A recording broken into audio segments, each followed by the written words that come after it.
Jangan demokrasi diartikan apa-apa boleh. Ada batasnya, yaitu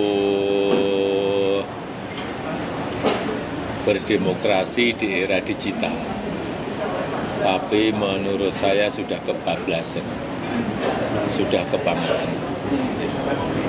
Kalau dari pihak istana kemarin menyatakan agar itu dibina saja. Tapi ya itu baik-baik saja untuk pembelajaran kita semuanya. Lebih setuju dibina ya Pak? Iya. Artinya ini bukan yang pertama. Tapi ya, Pak? untuk peringatan bahwa itu sudah seperti itu menjadi peringatan kita semua. Apakah ada kemungkinan? Jangan demokrasi diartikan apa-apa boleh. Ada batasnya. Ada kemungkinan bawa ke pidana nggak Pak kalau Bapak?